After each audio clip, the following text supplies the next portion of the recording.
ఖాయం. 25 లోక్సభ స్థానాల్లో 20 లోక్సభ స్థానాలు రావడం ఖాయమని తెలియజేస్తూ చిరంజీవి గారు మా పార్టీలో ఉన్నారు, సభ్యుడిగా ఉన్నారు. ఆయన్ని తిరుపతి నుంచి పోటీ చేయమని అడుగుతున్నాను. ఇది ప్రజల ఆలోచన. ఈరోజు కాపు బలిజలు అధికారం, రాజ్యాధికారం కావాలంటున్నారు. ఇంతకంటే సరైన సమయం మళ్ళా తిరిగి రాదు. ఇది ఈ ఈ మంచి ఈ ఈ ఈ సమయాన్ని సద్వినియోగం చేసుకొని కాపు బలిజలు మరి ముఖ్యంగా చిరంజీవి గారి నాయకత్వంలో ముందుకు పోవాలని కోరుకుంటూ రోజు ఎస్సీల్లో పెను మార్పు కనిపిస్తూ ఉంది. దళితులు వెంకటగిరిలో మీటింగ్ జరుగుతూ ఉంది, చంద్రబాబు నాయుడు మీటింగ్. ఆడ ఫ్లాప్ అయిపోయి ఎవరు జనాలే లేదు. లక్షల్లో వస్తారనుకున్నారు, కనీసం 7,000కు వచ్చి ఆగిపోయి ఉండారు.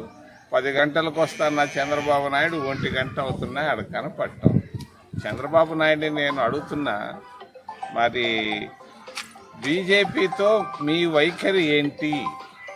బీజేపీ పట్ల మీ వైఖరి ఏంటి? బీజేపీకి మీరు అనుకూలమా? బీజేపీకి మీరు ముద్దు పెడుతున్నారా?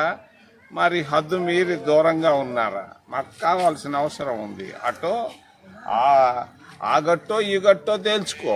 నువ్వు మధ్యలో ఎందుకు 2 పడవల మధ్యలో? ఆ పడవన్నా ఎక్కువ, ఈ పడవన్నా ఎక్కువ అని చెప్పి చంద్రబాబు నాయుడు నేను తెలియజేస్తాను. ఎక్కే పంతే ఇండియా పడవలో ఎక్కువ, లేకుంటే ఎన్డీఏ పడవలో ఎక్కువ. ఏ సంగతి తేల్చి చెప్పాల్సిన బాధ్యత చంద్రబాబు నాయుడు పైన ఉందని నేను సూటిగా ఆయనకు తెలియజేస్తున్నాను. దళితుల్లో మార్పు వచ్చేది. గత 10 సంవత్సరాల్లో వీళ్ళు ఇళ్ళే కట్టుకోలేకపోయారు. ఎక్కడెక్కడో ఊరికి ఒక్క ఇల్లు వచ్చింది. మరి వాళ్ళకి కావాల్సిన ఉద్యోగాలు ఒక్కటి రాలేదు. మరి ఎస్సీ కార్పొరేషన్ మూసేశారు. ఎస్సీ బిడ్డల స్కాలర్షిప్లు ఆగిపోయినాయి.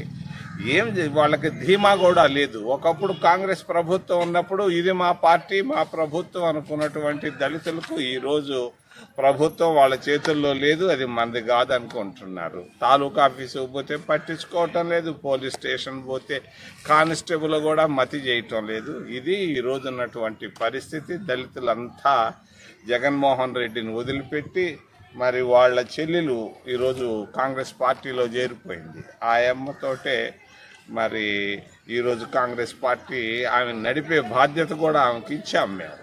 మరి కాంగ్రెస్ వైపు దళితులు ఉన్నారు, మైనారిటీలు ముఖ్యంగా ముస్లింలు అయితేనేమి, క్రైస్తవులు కూడా కాంగ్రెస్ పార్టీ వైపు ఉన్నారు, ఎస్టీలు కూడా చేరిపోయారు.